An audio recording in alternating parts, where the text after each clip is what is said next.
हरे कृष्णा। कुछ हिस्टोरियन द्वारा इस बात को कई बार बताया जाता है कि राम और कृष्ण ये भगवान नहीं है, ये जस्ट एक हिस्टोरिकल व्यक्ति हैं जिन्हें भगवान के रूप में इसीलिए प्रस्तुत किया जा रहा है बिकॉज वो विनर थे महाभारत और रामायण के बैटल फील्ड में। तो उन्होंने हिस्ट्री को अपने हिसाब से लिखी है, क्योंकि इतिहास इस बात का साक्षी रहा है कि जो भी विनर रहे उन्होंने हिस्ट्री को मोल्ड करा है। तो इन लोगों ने भी हिस्ट्री को मोल्ड करा एंड महाभारत को में पांडवों को बहुत ही राइटियस व्यक्ति बताया गया है ना, और कौरवों को गलत बताया गया।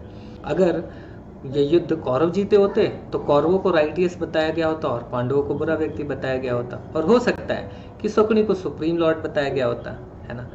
तो इस बात को कैसे समझें? तो देखिए, दो चीज़ों को अगर हम समझेंगे तो बहुत आसानी से इस बात को समझेंगे कि कृष्ण सिर्फ एक हिस्टोरिकल पर्सन नहीं थे, वो स्वयं भगवान थे। पहला, जैसे कोई भी भौतिक नाम है, जैसे शकुनी है ना, तो आप एक काम करिए कि कुछ समय कुछ दिनों के लिए शकुनी शकुनी शकुनी चैंट करिए, कुछ समय कोको कोला चैंट करिए, है ना। कुछ समय के लिए डेली अपना फेवरेट सॉन्ग 1-1.5 घंटे के लिए चैंट करिए, है ना। आप देखिएगा कि इन सभी में से कुछ समय के बाद आप बोर होने लगेंगे, बहुत बुरा लगेगा, और कोई भी वो साउंड सुनाई देगा तो सिर्फ इरिटेशन होगा।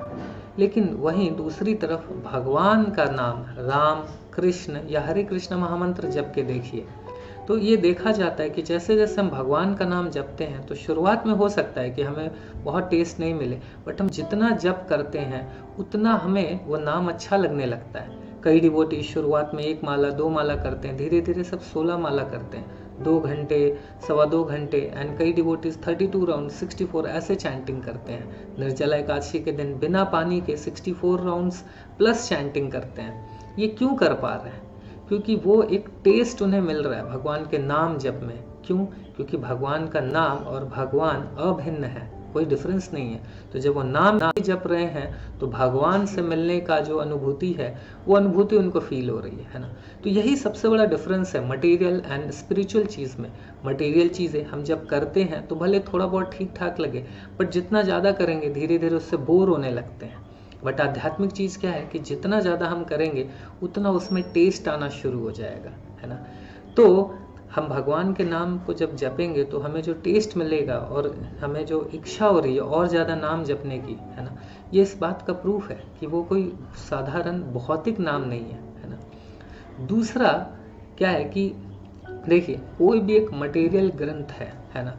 जैसे आप हमारे कॉन्स्टिट्यूशन की बात करेंगे, किसी देश की कॉन्स्टिट्यूशन की बात करें, कितने सारे इंटेलिजेंट लोग मिलकर कॉन्स्टिट्यूशन को लिखते हैं, बट हर समय उसमें कुछ ना कुछ अमेंडमेंट करना होता है, क्योंकि हर परिस्थिति के लिए, हर समय के लिए कुछ ना कुछ अमेंडमेंट्स देने पे ही वो उस प्रेजेंट सिचुएशन के लिए वैलिड हो पाता है। लेकिन भगवद गीता ग्रंथ की अगर हम बात करें तो 5000 साल पहले भगवान कृष्ण ने अर्जुन को दिया था, बट उसका एक एक प्रिंसिपल, एक एक श्लोक अभी भी उतना ही वैलिड है। अगर कोई व्यक्ति एक श्लोक को भी अपने जीवन में उतारे तो वो उस श्लोक उसको एक बहुत ही परफेक्शन के स्टेज पे लेके जाता है। और ये सारी चीज़ें क्यों है? क्योंकि ये जो व्यक्ति ने इसे लिखा है, जो बताया है भगवद गीता, वो कोई साधारण व्यक्ति नहीं था, वो एक परफेक्ट व्यक्ति जो स्वयं भगवान है वो थे, जिसके कारण उनके द्वारा बताई गई चीज़ें, उनके द्वारा दिया गया ज्ञान भी परफेक्ट है ना।